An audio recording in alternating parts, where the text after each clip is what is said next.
السلام علیکم دوستو، میرا نام ہے انعام اللہ اور آپ دیکھ رہے ہیں انعام اللہ خان ٹی وی۔ براق عربی سے ماخوذ لفظ ہے جو برق سے بنا ہے، جس کا مطلب تیزی ہے، جیسے ہماری اردو میں بجلی کو برقی رواں بھی کہتے ہیں۔ براق وہ سواری جس پر رسول اکرم صلی اللہ علیہ وسلم نے شب معراج میں سواری کی تھی، اور جنت میں بھی مومنین کو یہ سواری عطا کی جائے گی۔ قرآن میں اس سواری کا کہیں ذکر تو نہیں، لیکن بخاری و مسلم شریف سمیت دیگر کتب احادیث میں معراج کی احادیث میں اس کا ذکر آیا ہے۔ بعض شارحین کا کہنا ہے کہ اس جانور کا منہ انسان سے مشابہت رکھتا تھا اور جسم گھوڑے کا تھا، اور اس کے دو پر بھی تھے۔ رنگ بالکل سفید تھا، جو خچر سے چھوٹا اور گدھے سے بڑا تھا۔ اس کا رنگ چمکدار اور سفید تھا۔ اس کا نام براق تھا، یعنی بجلی سے بھی زیادہ تیز رفتار۔ حضرت انس رضی اللہ تعالیٰ عنہ سے راوی ہے کہ رسول اللہ صلی اللہ علیہ وسلم نے فرمایا کہ میرے پاس براق لایا گیا۔ وہ سفید دراز جانور، گدھے سے اونچا، خچر سے نیچا، اپنی ٹاپ یعنی اپنا قدم اپنی نگاہ کی حد پر رکھتا تھا۔ میں اس پر سوار ہو گیا، حتیٰ کہ میں بیت المقدس میں آیا تو میں نے اسے کڑے سے باندھا، جس سے حضرات انبیاء باندھا کرتے تھے۔ پھر میں مسجد میں داخل ہوا تو اس میں 2 رکعتیں پڑھی۔ پھر میں نکلا تو میرے پاس جبرائیل علیہ السلام ایک برتن شراب کا اور ایک برتن دودھ کا لائے، تو میں نے دودھ اختیار کیا تو جبرائیل علیہ السلام بولے کہ آپ نے فطرت کو اختیار کیا۔ پھر ہم کو آسمان کی طرف چڑھایا گیا۔ جب تاجدار کائنات صلی اللہ علیہ وسلم کو براق پر سوار کیا گیا تو وہ فخر انصبات سے جھومنے لگا کہ آج اسے سیاہ لامکا صلی اللہ علیہ وسلم کی سواری ہونے کا لازوال اعزاز حاصل ہو رہا ہے۔ براق اس سعادت عظمیٰ پر واجد میں آ گیا تھا۔ اس پر حضرت جبرائیل علیہ السلام نے اس سواری سے فرمایا، رک جا، اللہ کی عزت کی قسم، تجھ پر جو سوار بیٹھا ہے آج تک تجھ پر ایسا سوار نہیں بیٹھا۔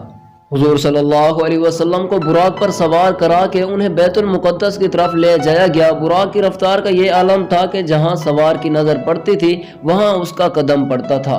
یہاں کچھ علماء نے ایک بڑی پیاری بات لکھی ہے کہ براق صرف نبی اکرم صلی اللہ علیہ وسلم کے اعزاز کے طور پر آپ کو پیش کیا گیا تھا، وگرنہ آپ کو اللہ تعالیٰ اس کے بغیر بھی اس سے زائد تیز رفتاری سے بلوا سکتا تھا، یا یوں کہیں کہ انبیاء براق کے محتاج نہیں، ان کی رفتار تو براق سے بھی زیادہ تیز ہوتی ہے۔ وہ ایک پل میں یہاں تو دوسرے پل وہاں۔ دیکھو، معراج کی رات بیت المقدس میں تمام انبیاء کی امامت کروانے کے بعد آپ آسمان کی طرف براق پر تشریف لے جاتے ہیں، اور وہاں جن انبیاء نے آپ کی امامت میں نماز پڑھی تھی وہ پہلے ہی آسمانوں پر پہنچ چکے تھے۔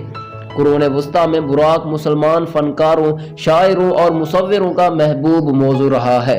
یروشلم میں مسجد صغریٰ میں ایک پتھر رکھا ہوا ہے جو دیوار گریہ یا دیوار براق کے قریب ہے۔ اس سے براق کی زین بتایا جاتا ہے۔ اسی براق کے نام پر ترکی، بوسنیا اور پولینڈ میں بچوں کے نام براق رکھنے کا رواج ہے۔ لیبیا کی ہوائی جہاز کی کمپنی کا نام بھی اسی پر براق ایئر ہے۔ انڈونیشیا کی ہوائی کمپنی کا نام بھی براق تھا، جس کو 2006 میں بند کر دیا گیا۔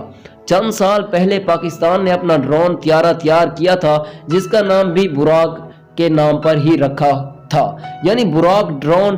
یہ بارک نامی ایک لیزر گائیڈڈ میزائل سے لیس ہے۔ یہاں ایک ضمناً بات عرض کرتا چلوں کہ سائنسدانوں کے مطابق دنیا کی تیز ترین چیز روشنی ہے، جس کو آئنسٹائن نے اپنی مشہور تھیوری آف ریلیٹیوٹی یعنی نظریہ اضافت میں بیان کیا تھا کہ روشنی 1,86,000 میل فی سیکنڈ کی رفتار سے سفر کرتی ہے۔ روشنی کائنات کی ایک اہم ترین توانائی ہے، اور اس کائنات میں موجود چیزوں کے وجود کا احساس ہمیں روشنی ہی دلاتی ہے۔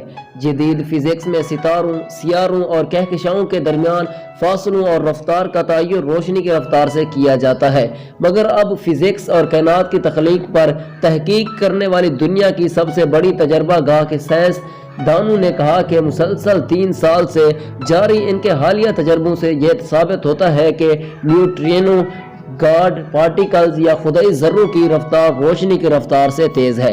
بہرحال براق کے متعلق زیادہ معلومات میسر نہیں ہے۔ اصل حال اور اس کا ادراک تو انشاءاللہ جنت میں جا کر ہی ہوگا۔ اللہ ہم سب کو جنت الفردوس میں نبی اکرم صلی اللہ علیہ وسلم کے پڑوس میں جگہ عطا فرمائے اور جہنم سے اپنی حفظ و امان میں رکھے، آمین۔ تو دوستو، اگر آپ کو ہماری یہ ویڈیو اچھی لگی تو ہمارے اس چینل کو سبسکرائب کریں اور پاس لگے بیل آئیکن کے بٹن کو بھی پریس کر دیں۔ شکریہ۔